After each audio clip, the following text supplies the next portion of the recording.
Assalamualaikum warahmatullahi wabarakatuh. Alhamdulillah, alhamdulillahilladzi khalaqalakumul arda zalulan famshu fi manakibiha wa kulu min rizqih wa ilaihin nusyur. Asyhadu an la ilaha illallah wa asyhadu anna Muhammadan abduhu wa rasuluh la nabiyya ba'dah. Raditu billahi rabba wa bil islami dina wa bi Muhammadin nabiyya wa rasulah. Rabbi shrah li sadri wa yassir li amri wa hlul 'uqdatam min lisani yafqahu qawli, amma ba'du. Seperti biasa orang sadayana mangga nyanggakeun puji syukur kehadirat Ilahi Rabbi Allah Subhanahu wa taala. Alhamdulillah dina danget ayeuna orang masih tiasa riung pulung bongkok ngeronyok. Dina raraga orang pangaosan wengi Selasa. Alhamdulillah tos berjalan teh kirang langkung setahun, Pak. Jadi tekaraos, Pak, setahun. Wengi ayeuna urang bade ngabahas perkawis adab dan kelayakan mengangkat imam masjid. Dah sigana seru. Sigana seru, mantak ayeuna rame. Pak minur ada berat-berat mah sigana. Wah. Penting soalnya. Urang kawitannya bismillahirrahmanirrahim. Qala al-musannifu rahimallahu taala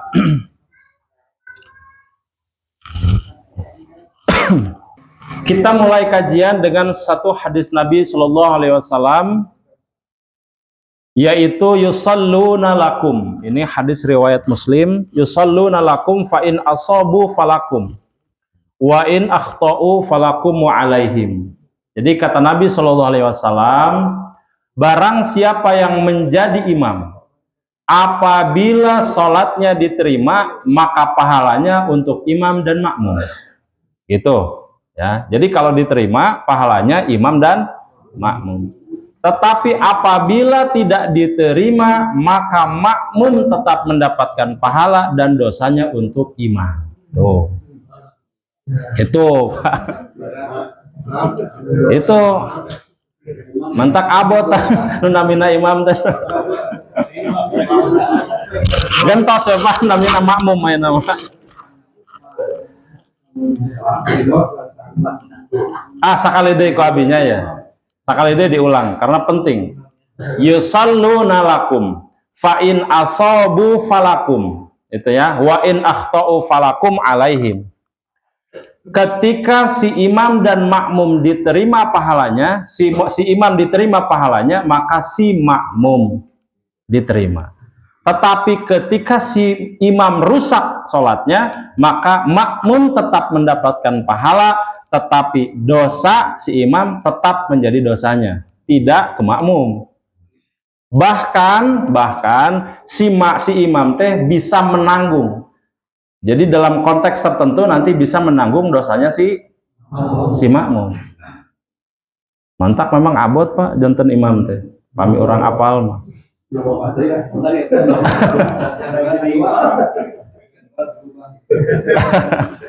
Baik, kita lanjut. Nih Pak, kita pentingnya kenapa dulu ulama itu mengarang kitab. Jadi anu naros ka abi, kitab kuning teh naon sih gitunya.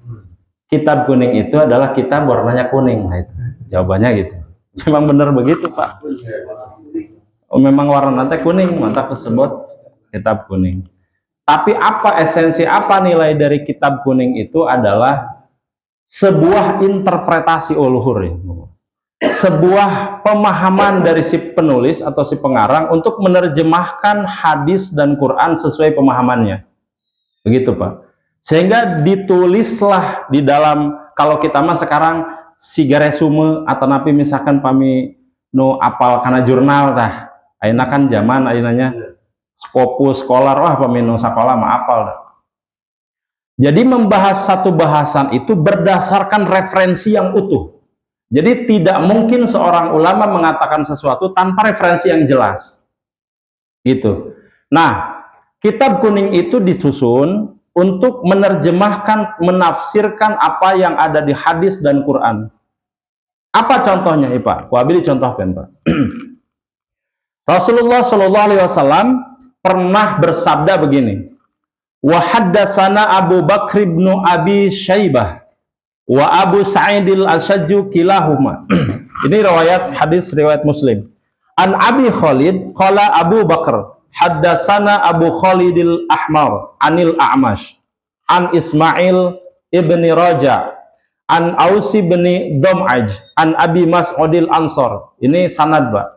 Qala Rasulullah sallallahu alaihi wasallam ya ummul qauma aqra'uhum li kitabillahi fa in kanu fil qira'ati sawa'an fa a'lamuhum bis sunnati fa in kanu fis sunnati sawa'an fa aqdamuhum hijratan fa in kanu fil hijrati sawa'an fa aqdamuhum silma wa fi riwayah sinna wala ya ummanna ar-rajulu rajula fi sultanihi wala yaqa'ud fi baitihi ala takrimatihi illa biizni. Mangga dihartoskeun Pak Juri kumata. Sekian dan terima kasih. Anu hartos nate kieu Pak kirang langkung. Rasulullah sallallahu alaihi wasallam pernah bersabda, yang mengimami suatu kaum itu hendaklah yang paling baik bacaannya. Ingat Pak, ini sahur Kanjeng Rasul. Nu pertama teh berarti yang paling baik. Nah, saya bacaan. Nah, itu pertama. Kemudian apabila di antara mereka itu sama bacaannya bagus, maka apa berikutnya? Yang paling tahu tentang sunnah. Jadi yang sering mengamalkan sunnah itu lebih layak. Sering sholat tahajud gitu, sholat rawatib, puasa sunnah. Nah kesunahan-kesunahan itu dilakukan, jamaah tahu, maka beliaulah yang lebih layak, begitu. Jadi ini pertama teh naon Pak tadi? Bacaannya bagus. Nu kadua teh mengerjakan sunnah. Nah, terus apabila di antara mereka sama-sama bagus, sama-sama nyunah, maka berikutnya adalah yang memiliki pengetahuan agama yang baik. Gitu.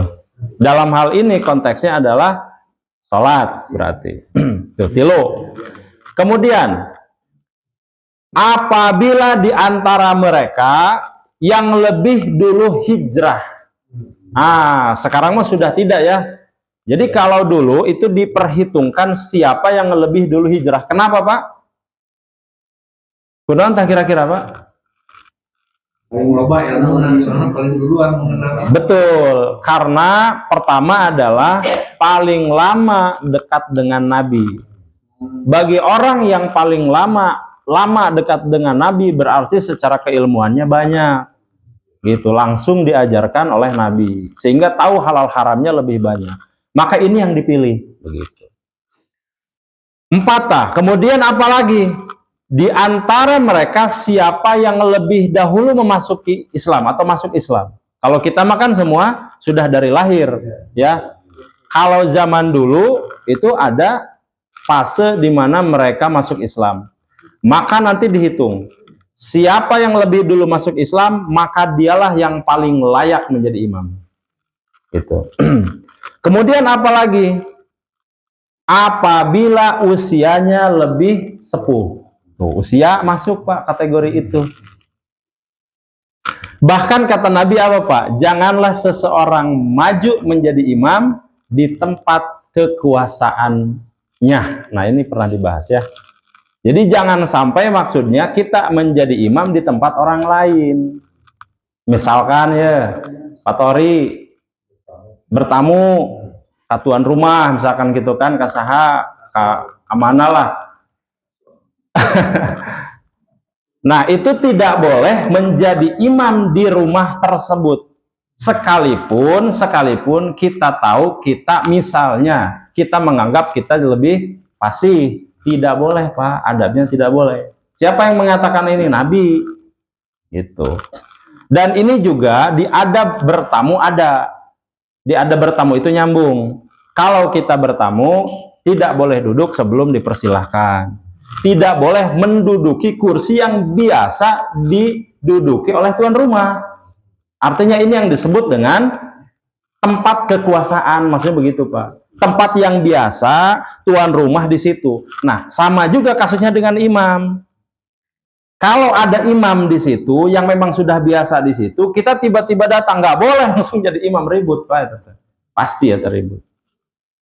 Mantak itu adab. Tidak boleh sekalipun misal, abong keluar di pesantren, orang lebih halus misalkan gitu. Nggak boleh tetap. Nggak boleh. Sekalipun bagus, sebagus apapun, nggak boleh. Itu adab. Gitu. Sahibul bait. Gitu. Sahibul bait itu salah satu pertimbangan. Kemudian apa lagi? Kecuali diizinkan olehnya. Ini sama-sama. Jadi adab itu nanti kedua-duanya. Yang pertama dari sisi orang yang tuan rumah tadi, misalkan kan merasa diri kurang bacaannya fasih. Tahu misalkan si tamu itu lebih fasih, dipersilahkan maju. Nah itu boleh. Gitu ya. Jadi untuk ngabung-ngabung ustadz gitu. Seperti gitu Pak. Jadi memang tidak boleh sembarangan untuk menjadi imam.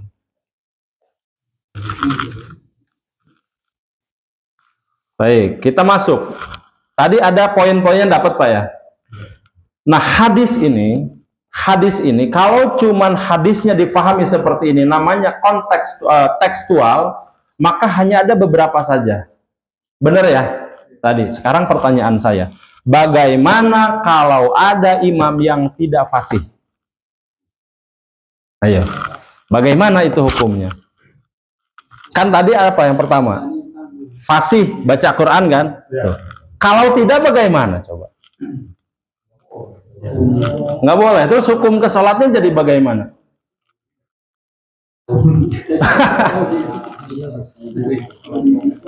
Ini Pak, kalau diterapkan di masyarakat, ini jadi tidak akan pernah ada yang jadi imam. Pada mundur ini Pak, pada mundur pasti. Maka hadis ini tidak difahami secara literal, tidak difahami harus begitu, enggak. Maka kemudian ulama menjelaskan di kitabnya Pak, ini fungsinya kitab menjelaskan, menafsirkan apa yang dimaksud hadis ini. Apakah betulkah harus seperti itu? Begitu. Saklek atau tidak? Maka dijelaskan oleh ulama. Ini takhrij hadisnya Pak. Banyak diriwayatkan hadis ini sahih Pak. Levelnya hadis sahih dan diriwayatkan oleh 6 imam hadis. Asli berarti ini hadis sahih. Yang pertama adalah hadis Imam Muslim, nomor hadis 673. Mangga nomor ngecek Pak. Nomor hadis 673. Hadis Imam Muslim.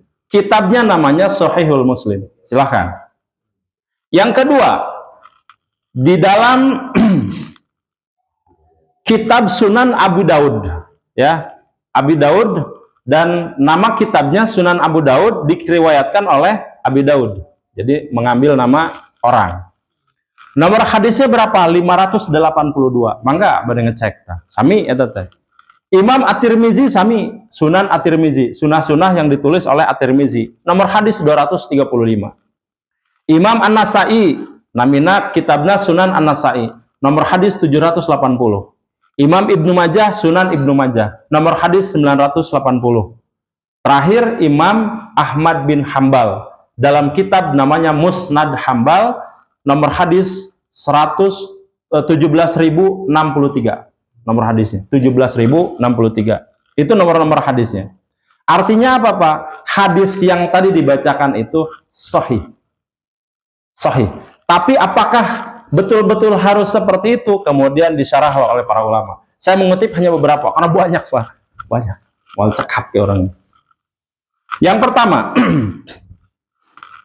mazhab Imam Abu Hanifah atau kita kenal dengan mazhab Imam Hanafi, dan Imam Hambali dalam pendapatnya mengatakan orang yang hafal Al-Quran itu lebih didahulukan menjadi imam daripada orang yang pandai masalah agama. Pendapat siapa ini Pak? Imam Hanafi dengan Imam Hambali mengatakan bahwa orang jika ada di satu masyarakat atau di satu lingkungan, di satu jamaah yang lebih banyak hafalannya, maka dialah yang paling layak maju. Itu. Meskipun misalkan iramanya, kemudian bab tentang sholat juga misalkan kurang. Contoh misalkan baca Bismillahirrahmanirrahim, Alhamdulillahirabbil alamin, nggak ada nada Pak. Maka kata Imam Abi Hanifah dengan Ahmad bin Hambal, ini yang didahulukan. Tetapi berbeda pandangan dengan Imam Malik dan muridnya yaitu Imam Asy-Syafi'i mengatakan bahwa syarah hadis ini berpendapat bahwa ahli fikih itu lebih utama.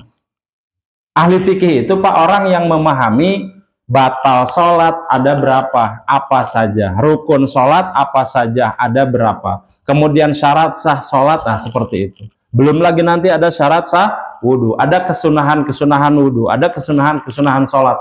Nah pemahaman inilah jika ada terkumpul dalam satu orang, maka menurut mazhab Imam Asy-Syafi'i dan Imam Malik, beliaulah yang paling layak dibandingkan tadi dengan hafalan yang paling banyak.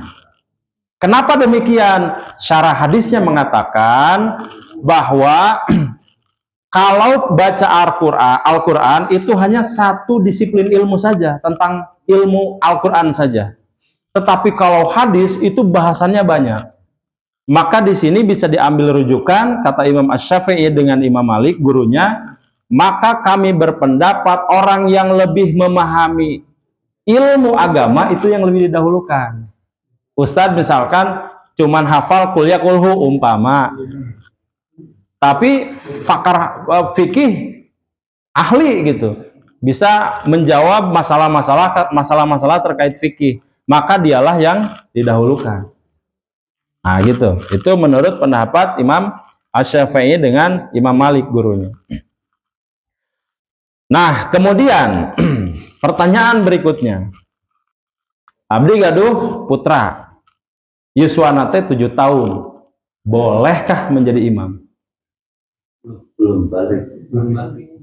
Belum balik.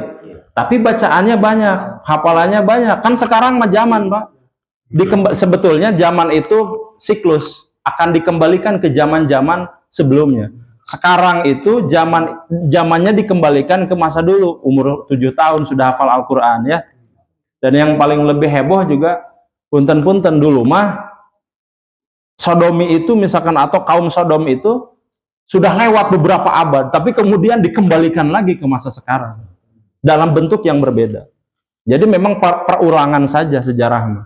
Nah ini juga termasuk bukti fakta sekarang adalah usia 7 tahun sudah hafal Al-Quran. Pertanyaannya, bolehkah menjadi imam? Boleh nggak Pak? Boleh. Nah, tadi ada nggak yang boleh jadi imam itu usia 7 tahun? Nggak ada kan? Nggak ada. Yang penting hafal katanya gitu ya. Nah ini faktanya tidak termasuk di dalam hadis yang disebutkan tadi, meskipun sahih, anak kecil yang diperbolehkan menjadi imam apabila hafal. Nggak ada Pak, mana redaksinya? Nggak ada. Maka kemudian ulama mencantumkan hadis lain. Nah hadis lainnya itu adalah yang diriwayatkan ini dari Amr bin Salamah. Tuh Pak, memang pentingnya kita mengaji kitab para ulama. Jadi menjelaskan secara keseluruhan. Kenapa? Karena kita mah bukan ahli hadis Pak. Hadis tidak hafal gitu kan. Quran apalagi. Cuman seayat 2 ayat kita mah yang hafal. Maka tidak bisa kita langsung menerjemahkan atau mengartikan langsung dari hadis-hadisnya begini, nggak bisa. Ada nggak pendapat ulama terkait itu? Jangan-jangan nanti keliru. Tapi kalau pendapat ulama, ulama sudah mengkaji dari dulu. Dan ulama ini hafal ribuan hadis gitu. Dan mereka kalau bisa dikatakan ulama itu minimal 50.000 hadis tuh hafal Pak. Makanya disebut al-alim al-allamah. Al-allamah itu orang yang jenius di bidang agama. Maka kemudian diterjemahkan nih dari Amr bin Salamah. Ternyata dulu Pak, dulu itu pernah Amr bin Salamah ini menjadi imam pada usia berapa? sab'a sinin. Berapa sab'a, Pak? Wahid hiji, isnain dua, salasa tilu, arba opat, khomsa lima, sita genap, sab'a tujuh. Berarti berapa tahun, Pak? 7 tahun. Saha itu 7 tahun, Pak? Yuswana. Amr bin Salamah. Jadi dulu Amr bin Salamah itu usia 7 tahun diperbolehkan menjadi imam. Maka di sini diambil hukum, siapa saja yang memang hafal Al-Quran lebih banyak, meskipun usianya 7 tahun atau kurang dari masa baligh, maka boleh-boleh saja.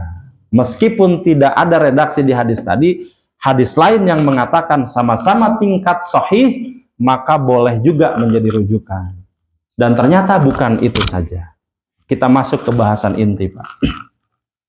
Yang pertama adalah syarat imam sholat. Ini syarat dulu nih, Pak. Sebelum ke kelayakan. Syarat, Pak. Kitabnya namanya Syarah Al-Muhazzab, dikarang oleh Syekh Wahbah Az-Zuhaili, ya. Ini diurutkan ke 9 urutan. Yang pertama adalah Islam. Ini tidak ada perdebatan, ya. Yang jadi imam pasti Islam. Kemudian apalagi? Yang kedua adalah berakal. Tidak bisa orang yang imam sholat mabok. Nggak bisa, Pak. Atau hilang akal, gelo, atau pikun, Pak. Orang yang pikun itu tidak sah itu. Tidak sah, puasanya tidak sah, sholatnya juga tidak sah. Jadi memang dianggap orang pikun itu orang yang tidak punya akal. Dianggapnya begitu di dalam ilmu fikih. Maka orang yang berakal ini penting menjadi imam. Kemudian yang ketiga adalah baligh. Tadi. Nah, mayoritas mazhab, Pak, Imam Malik, Imam Hambal, Ahmad bin Hambal, kemudian Imam Hanafi mengatakan bahwa tidak boleh. Siapa yang mengatakan boleh? Imam Asy-Syafi'i. Satu-satunya imam yang memperbolehkan anak kecil menjadi imam sebelum masa baligh adalah Imam Syafi'i. Kenapa dikatakan begitu? Apabila ini syaratnya, apabila dikatakan si anak kecil ini namanya mumayyiz. Apa mumayyiz? Bisa membedakan baik dan buruk, bisa membedakan ini apa, sudah bisa mandi sendiri, sudah bisa makan sendiri, itu mumayyiz, Pak. Sudah bisa pakai sepatu sendiri, pakai pakaian sendiri. Dalam konteks mumayyiz di sini, kata Imam Asy-Syafi'i boleh. Hanya satu imam saja yang memperbolehkan, yang lainnya tidak. Maka ini yang diambil dalil. Kemudian berikutnya adalah azkuroh, Pak. Yang menjadi imam itu harus laki-laki. Bencong mah bencong. Bencong di imaman ku bencong orang. Sesuatu yang sudah keluar dari kodrat, maka dia tidak lagi menjadi utuh. Tidak lagi menjadi utuh, Pak. Berarti yang dikatakan banci itu atau bencong itu tidak bisa menjadi imam untuk laki-laki, tetapi masih bisa imam untuk perempuan. Begitu. Nggak bisa, Pak. Kecuali dia bertobat jadi utuh, meskipun lemah gemulai, anger.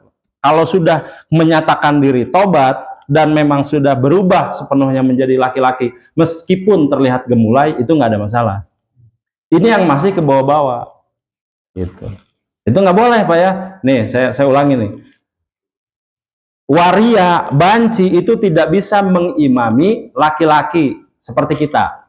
Tetapi kalau mengimami perempuan, bisa. Dan, ya ada dannya, Pak. Dia tidak bisa menjadi makmum untuk perempuan. Nggak bisa. Kodratnya tadi kata Pak Tony apa?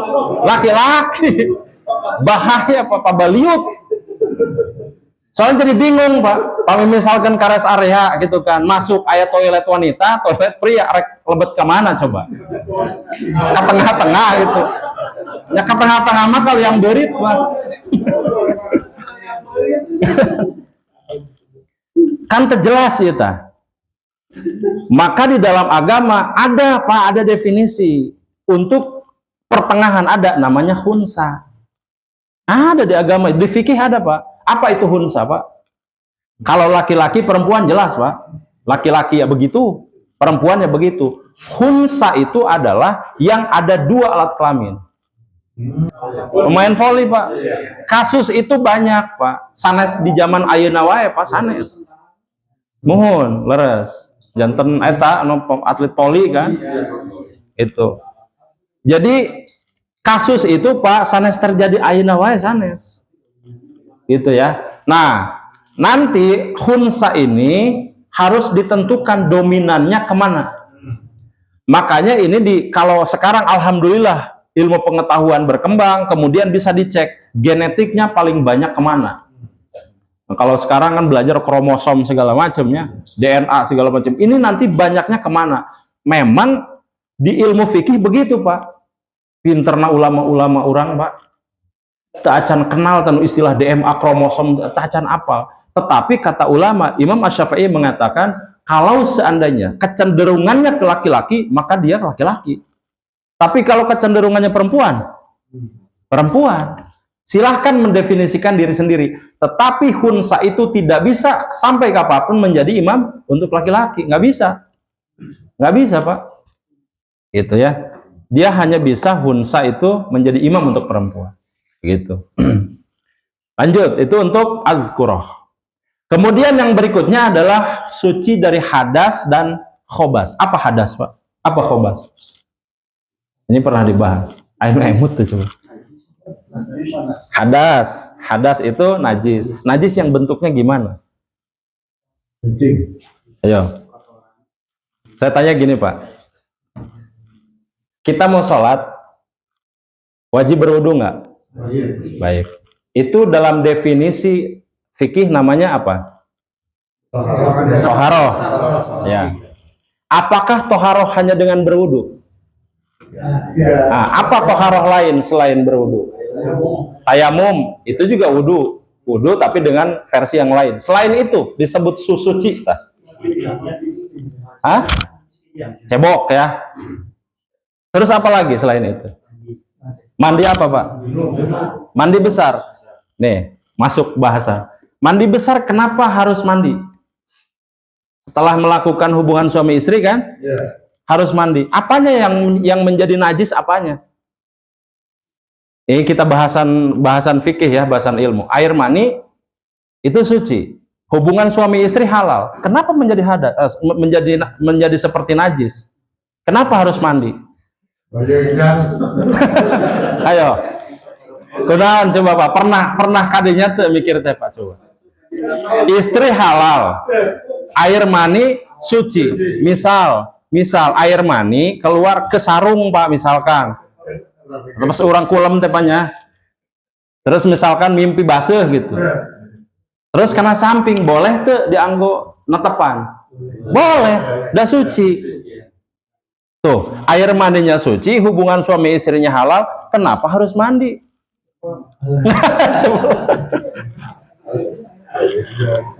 Emang sakujur awak gitu, Pak? Coba, Pak, kenapa? Coba pernah mikir tuh, kenapa ya kita disuruh bersuci lagi ya? Ini yang disebut dengan ada hadas, ada khobas. Kalau hadas itu, Pak, sesuatu yang menempel ke diri kita. Contoh tadi mandi wajib. Kan tidak ada yang najis, Pak.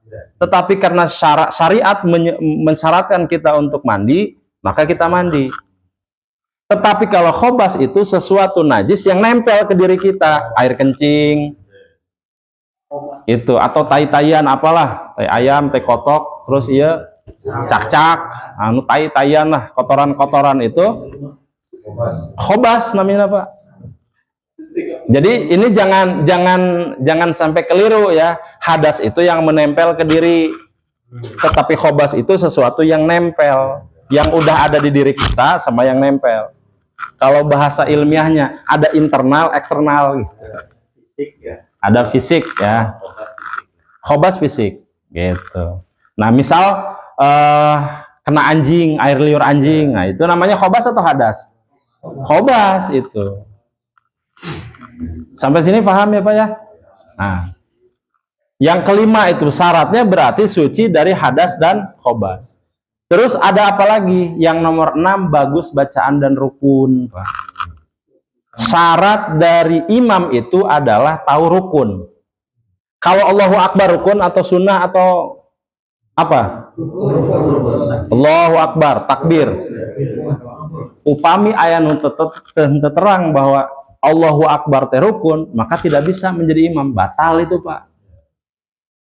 Jadi harus bisa membedakan ini rukun atau sunnah atau haram dikerjakan karena membatalkan. Contoh Allahu Akbar misalkan, bolehkah itu? Di bahasan kemarin nyambung tuh, Pak. Niup aya atau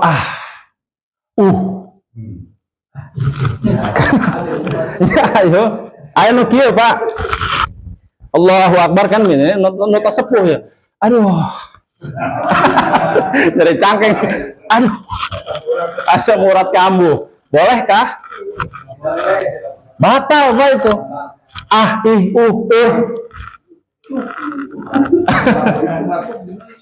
Batuk boleh, yang tidak disengaja.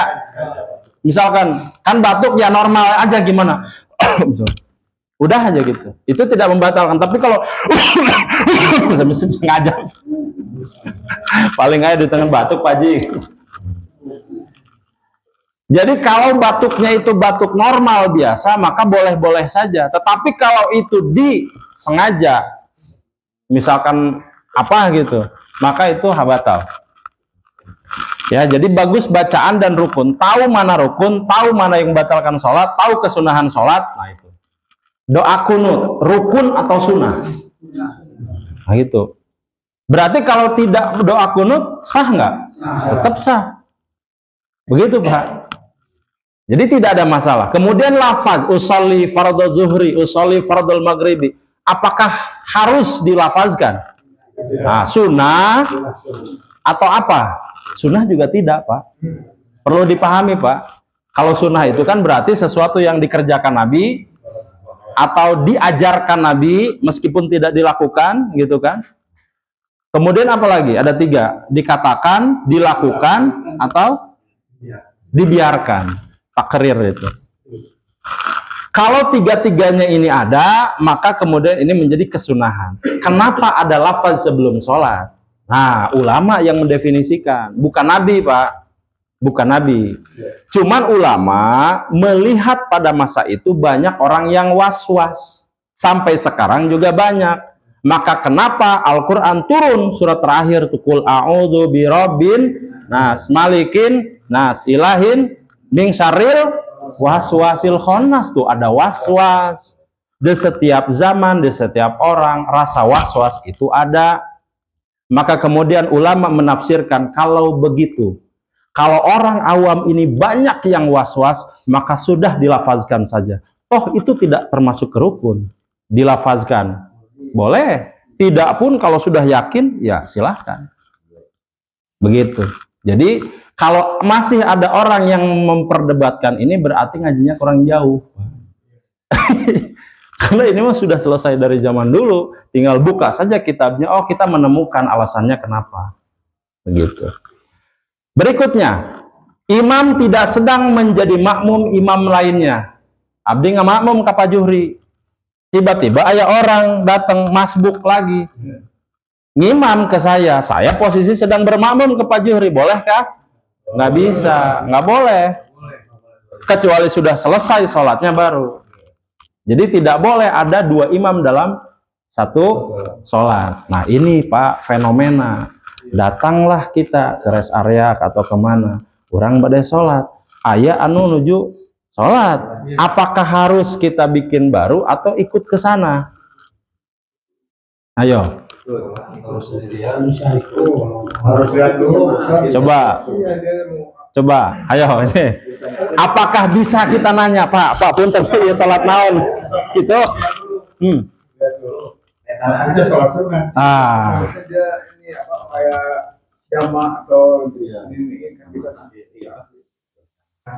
Siap. Baik, ada yang langsung ikut. Tadi ada white MC ningali heula, Pak. Ayo. Oh, aya kabagi deh, Pak. Tapi sering Pak ningalinya. atau mengalaminya. Di ilmu fikih kinten-kinten ya Pak. Nu saya teh nu mana? Langsung ikuti. Kan tadi apa lah teh jamaah atau naon boleh kan? Nggak apa-apa. Baik. Jadi di sini Pak, imam menjadi makmum itu basic atau dasar dari ilmu fikihnya adalah kalau di dalam masjid itu sudah ada yang mendirikan sholat, jangan mendirikan sholat yang lain. Begitu. Kan kita tidak tahu ini, misalkan Pak Ustadz, ini kita nggak tahu apakah ini sholat duhur kah atau sholat sunnahnya, kita tidak tahu. Sekalipun kita tidak tahu, karena pahala kita nanti dinilai dari niat kita, bukan niat dia. Dia sholat sunnah, kita niat wajib, nggak ada masalah. Toh kita nggak tahu dia sholat apa. Begitu, nggak ada masalah. Jadi diperbolehkan dia beda niat kalau memang di pertengahan, kecuali misalkan kita bareng dari awal. Dia masalah sunnah, kita masalah wajib, nggak bisa. Tidak bisa disatukan dua niat yang berbeda dalam satu waktu. Tapi kalau dianya sudah duluan, kita nggak tahu musafir, tiba-tiba datang ke situ. Kalau sendirian, aduh mubazir ya, lebar. Makanya kita langsung bermakmum. Begitu ya, tetap dapat pahala. Tidak peduli, dan si imam tadi tidak perlu ngomong, Pak, punten abi mah sholat doang. Nggak perlu Pak, nggak perlu. Dan ini memang kejadian Pak, ini ngajinya kurang jauh. Di rest area gitu, di rest area ternyata dia tuh sholat sunnah. Abi nggak makmum ya di Pengkerna.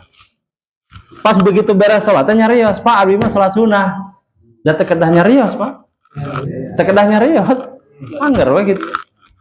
Dan itu sah menurut hukum fikih, sah gitu ya. Kan ada yang suka lagi sholat, ada yang kualitas berapa, terus yang Ada yang jadi jangan ikut gitu. Wah gitu. Yang saya tahu jadi lagi sholat, misalnya apa ikut, misalkan saya lagi sholat sunat, yang pasti kan mau ikut sholat begitu kita, dan saya kan jadi ada tanda apa? Kalau dia nggak ngeh gua Pak, pamit ngeh gitu. tapi biasanya kan kalau begini orang itulah. Ya. Kenapa gitu ya kita mau sholat itu? Ya tapi dah di sini kita pindah ke sana. Terus, udah gue terus. Udah gue terus. Tapi emang makmumnya jadi ngerti gitu. Mengikuti dia. Ya kalau ngerti, mau itu tuh udah gue gitu dong. Balik ke ujung. Baik. Fikih makmum dengan imam, Pak. Intinya, ini garis besarnya begini. Seorang imam tidak perlu memberitahukan apa-apa ke makmum. Kalau memang ada perbedaan niat. Misalkan memang kita sedang sunnah, tiba-tiba ayat jalmi anu ngamakmum, masbok. Dan nggak perlu diapa-apain. Dibiarkan saja, nggak perlu kasih kode-kode apa, tidak perlu. Cukup kita niat, diteruskan saja. Nah, dia dapat yang makmum itu, dia tetap dapat pahala berjamaahnya, makmumnya tadi tetap. Tetapi kita juga tetap mendapatkan pahala sunnah. Begitu ya. Jadi tidak perlu ada kode-kodean, Pak. Terlalu banyak kode berarti Bapak.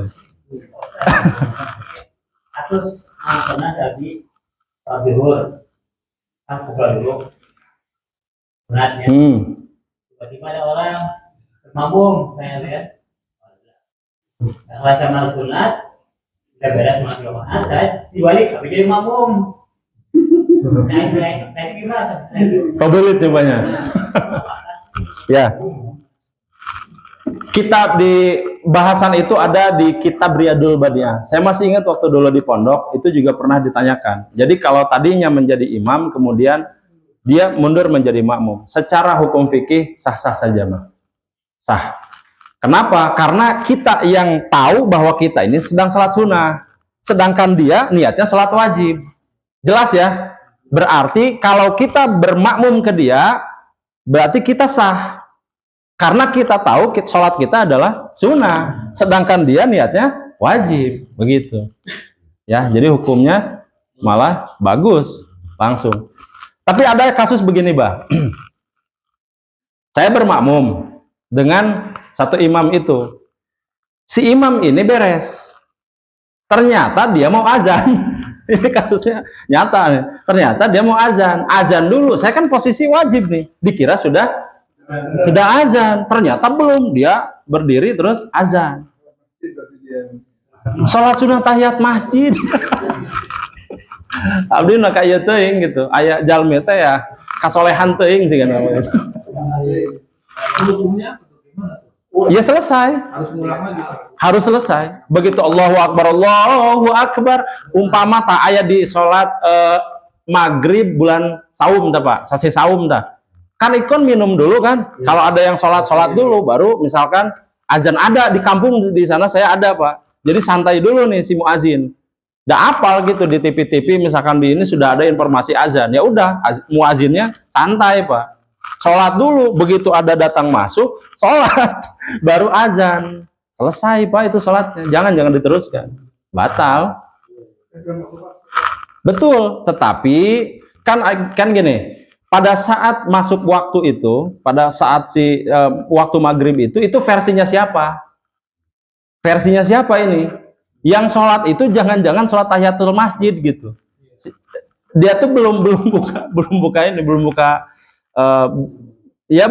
takjil lah gitu. Belum Pak, belum. Tapi sholat. Kita tidak tahu yang masuk itu musafir dan ini kejadian. Ini sholatnya bagaimana? Ya harus diulang gitu. Berhenti. Begitu ya. Jadi kalau tidak jelas berhenti. Waktu udah masuk tapi azannya telat gitu. Ya kalau azan telat beda. Kalau azan telat kan berarti sudah masuk. Ya. Nah, tapi ada yang kedua, bagaimana? Dia kan sendiri nih. Dia sendiri nih. Bagaimana apakah sholat lagi atau tidak? Sama contoh kasus kita sudah sholat di masjid sendiri, tidak ada makmum misalkan. Akhirnya udah culak-culek gitu kan. Nggak ada, ya udah kita sholat sendirian. Setelah itu ternyata 20 menit kemudian pada saat kita zikir ada orang baru datang. Ini mau sholat juga. Bagaimana hukumnya, sunnahnya bagaimana? Apakah kita sudah saja atau bermakmum? Bermakmum. Nah itu Pak, itu beda kasus tuh. Dan ini sering Pak, kalau di kampung-kampung kan paling hiji dua Pak. Alhamdulillah di dia mah seueur. Di lembur mah sepi, hiji dua. Oh. Iya betul, 2 kali sholat. Dan nanti satu sholat pertamanya dianggap sunnah. Kesunahannya kesunahan sunnah. Walaupun niatnya wajib. Gitu. Malah itu dianjurkan itu Pak. Itu dianjurkan. Oke, berikutnya Pak. Berikutnya.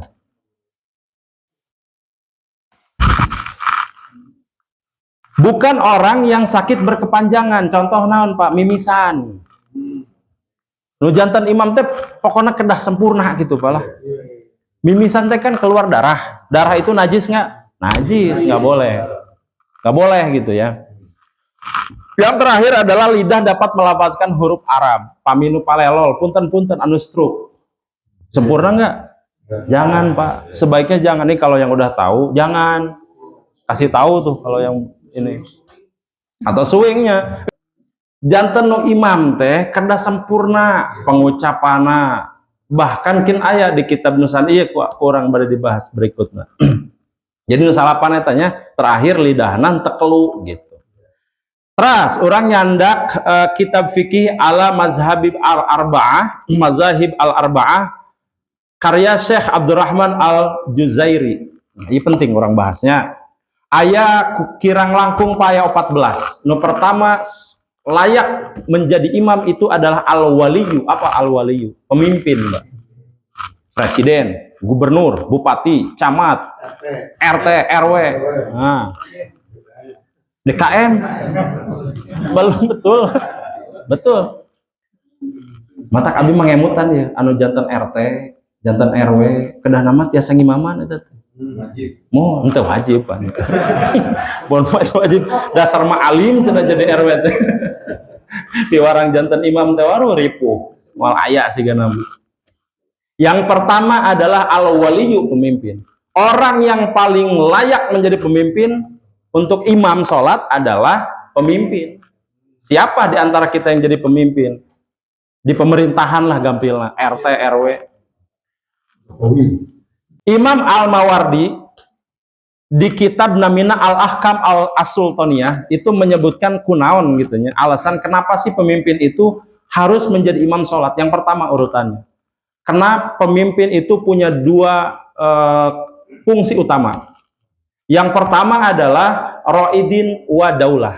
Ro'idin itu menjaga agama. Yang kedua wa daulah adalah menjaga kedaulatan. Jadi pemimpin itu bukan hanya di dunia saja, Pak. Tetapi akhirat juga menjadi pemimpin. Begitu. Dan tos Pak. Yang kedua, yang paling penting ini ar-rotib. Apa itu ar-rotib? Apabila si pemimpin ini menunjuk orang untuk menjadi imam yang terjadwal. Nah, ini masuk. Kan ayeuna mah henteu di urang mah henteu aya, Pak. Pemimpin misalkan camat, kepala desa ngatur, imam di Masjid Al-Ikhlas, iya, nggak ada. Kita mah dikembalikan ke swadaya. Nah, tapi kalau di tiga negara misalkan, pertama misalkan di negara Mesir. Di negara Mesir itu ada tentang badan wakaf. Badan wakaf itu mengatur Pak sahanu janten imam, sahanu janten muazin, bahkan aya pelatihan itu di Mesir.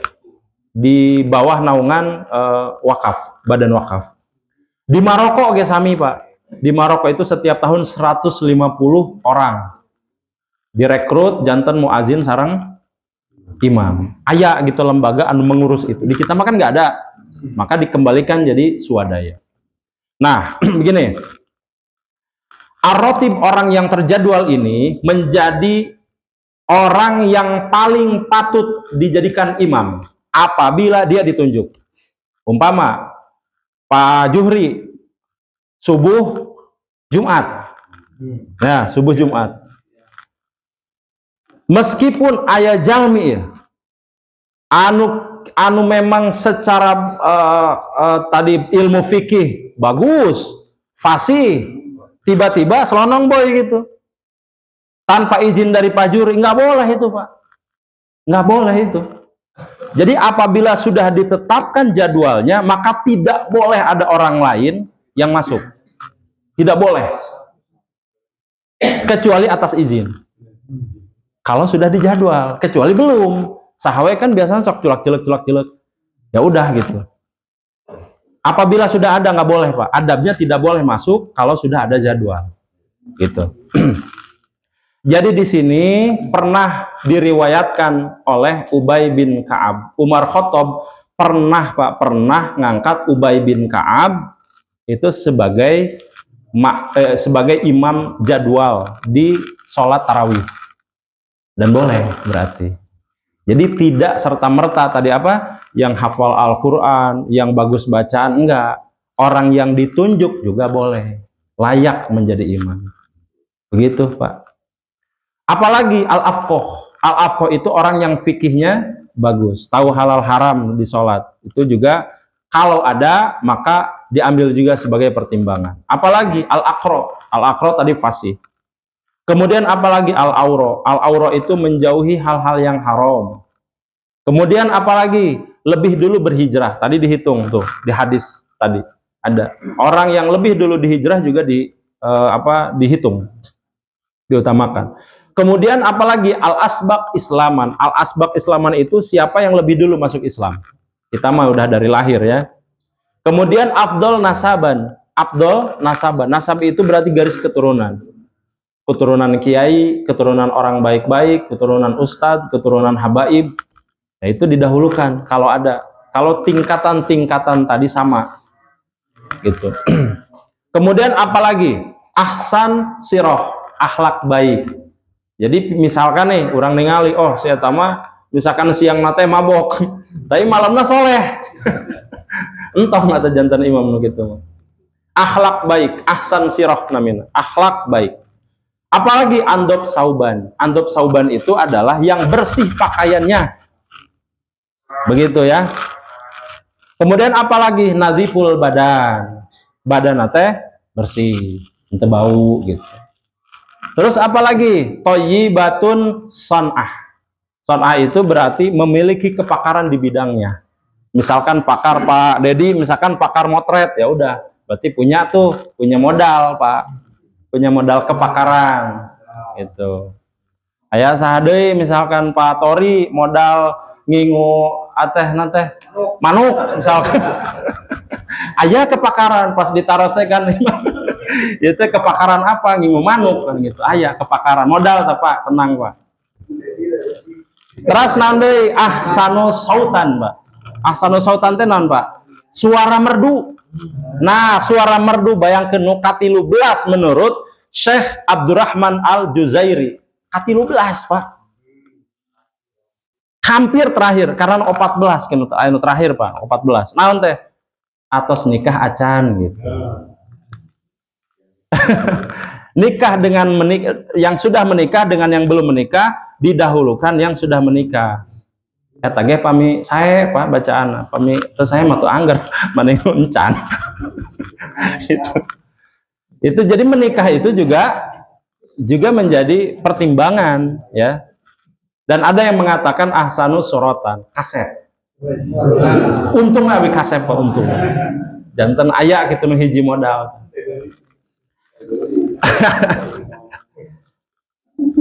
Nah, itu di kitab Al-Muhazab karya Syekh Abdurrahman Al-Zauzari. Terakhir Pak, namina di kitab Asnal Muthalib juz 1 halaman 219 sampai 220. Dijelaskan rinci Pak. Aya kirang langkung 10. Pertama, afqahul aqra, ya paham terkait fikih dan bacaannya bagus.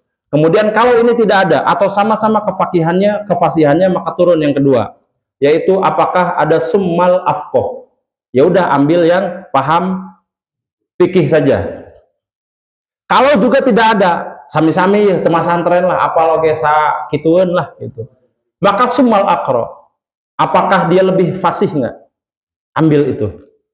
Kalau tidak ada summal aura, yang kira-kira kita tahu orangnya baik, tidak macam-macam, menjauhi yang subhat, menjauhi yang haram, ya udah masuk tuh. Summal asan, yang sepuh ada nggak? Di antara kita paling sepuh siapa misalkan? Pak Imam paling sepuh. Pak gaduh modal ya Pak. Kantun fasihna, kantun auron. Soalnya kaset nama terus dicandak labi Pak punten. Sumal asan tadi ya, sumal ansab, nasab itu keenam.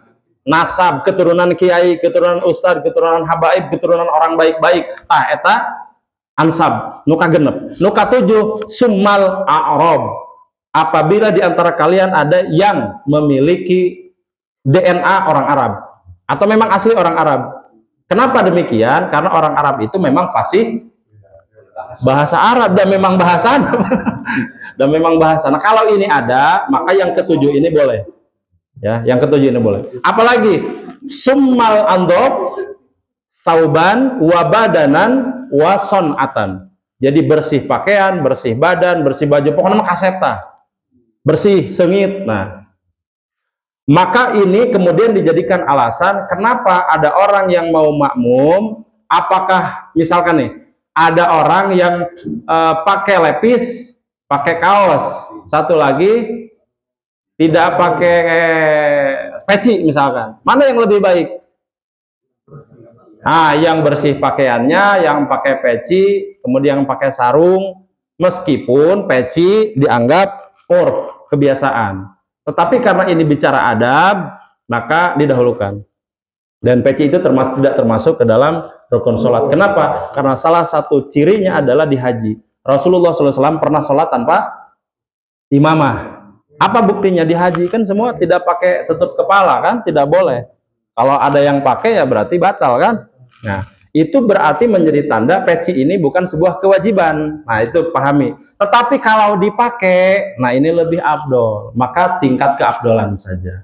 Itu yang ke-8. Yang ke-9-nya sumal ahsanu sautan. Kalau di kitab ini di Asna Muthalib ini itu yang ke-9 terkait dengan suara yang bagus. Suara bagus itu nomor ke-9, Pak. Jadi jangan juga ini gitu, bangga gitu. Suara bagus nomor kesepian. Kemudian yang terakhir adalah yang ke-10 summal ahsanu son suratan, yaitu secara penampilannya bagus, kasep, herang, kemudian irung mancung, suara alus, wah itu sempurna pisan. Dah Kangjeng Nabi kan begitu Pak, tosma kasep, putih mulus kan digambarkan di hadis itu begitu. Wah pokoknya nama idaman lah gitu. Bahkan seorang Nabi, orang ngambil nyandak kesunahan gitu. Itu Pak, walau alam, pami aya nu bade ditaroskeun mangga, pami teu aya ku abi bade di. Kumaha? Hafalan surat termasuk akro tadi Pak. Kapungkur Pak, kapungkur akro kenapa? Jadi para ulama itu berpendapat, saling berpendapat, apakah yang didahulukan hafalannya atau kefasihannya? Nah, kefasihan. Gitu. Fasih dulu atau hafal dulu? Fasih. Kedah naon fasih heula. Jadi fasih dulu, kemudian hafalan.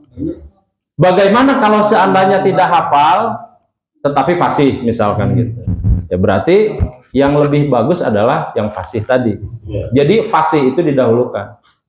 Hafalan itu masuk. Jadi dulu itu gini, para ulama dulu, para sahabat dulu itu tidak ditemukan nih dalam redaksi hadisnya ya, dalam redaksi kalimat di sininya di penjelasannya. Tidak ditemukan dulu seorang ulama yang hafal tetapi tidak juga paham fikih. Jadi dulu itu selalu paket Pak, satu paket.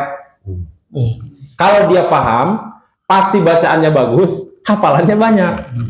Sahabat kan begitu Pak dulu itu. Maka dari antara sekian sahabat itu susah kita nyari mana nih celahnya. Kalau kita mah justru kebalikan Pak. Hafal henteu, fase henteu. Gini kasih ngomong. Ya kalau ngomong dulu semua. Begitu Pak. Jadi memang sekarang itu banyak yang tidak memenuhi standar ini. Tetapi apakah apabila standar ini tidak dilakukan sholat kita tidak sah? Enggak juga. Ibarat agama itu Pak memberikan kita sebuah standar yang baik. Jadi entong kieu untuk menjadi presiden bahkan minimal kepala desa saja ada minimal SMA, minimal sarjana, ya kan? Iya. Minimal kan itu. Ada syarat-syarat yang ditentukan untuk masuk ke kepala desa. Kenapa di dalam urusan yang berkaitan dengan Allah, yang berkaitan dengan pahala kita tidak juga seperti itu? Maka kemudian agama mengatur, nggak bisa juga sembarangan. Ada loh, kita juga mengatur, kata agama begitu. Kamu nggak boleh sembarangan setiap orang jadi imam, nggak boleh, sebentar dulu. Kalau seandainya sudah terlanjur, ya udah, itu dijalankan. Tadi pakai yang arotib tadi Pak. Kalau sudah terlanjur nih, pakai arotib tadi, yang sudah ditunjuk, ya udah itu berjalan dan itu memang bagusnya begitu. Tetapi bagaimana kasusnya kalau baru mau nyusun? Kasusnya ini mau nyusun Pak. Pak Juhri belum ada jadwal sholat. Yang harus disusun itu adalah orang-orang yang paling tidak memenuhi tadi. Paling tidak. Tapi kalau sudah disusun, dilanjutkan. Gimana? Revisi ulang gimana? Nggak bisa Pak, nggak boleh. Jangan. Nanti kalau seperti itu, nanti bermasalah justru. Di masyarakat itu kan kita harus pandai-pandai ya. Pandai-pandai mengatur itu. Jadi kalau sudah berjalan sudah. Berarti PR-nya adalah orang yang sekarang menjadi imam jangan merasa cukup. Intinya itu. Jangan merasa bahwa diri kita cukup dengan ilmu yang kita miliki saat ini. Jangan. Karena setan juga begitu. Wa idh qulna lil malaikati isjudu li Adam fasajadu ila iblis. Dia merasa iblis itu merasa cukup atas kehormatan dia saat itu. Akhirnya kemudian Allah turunkan ke dunia dan dikatakan dia seorang yang takabur. Jangan sampai begitu kita. Ya. Cekap ya? Cekap ya. Alhamdulillahirabbil alamin. Kajian kita malam hari ini sampai di bab sholat tadi di Kitab Asnal Muthalib namanya Pak. Mudah-mudahan kita diberikan ilmu yang bermanfaat dan keistiqomahan untuk selalu mengerjakan amal baik. Akhirul kalam, assalamualaikum warahmatullahi wabarakatuh.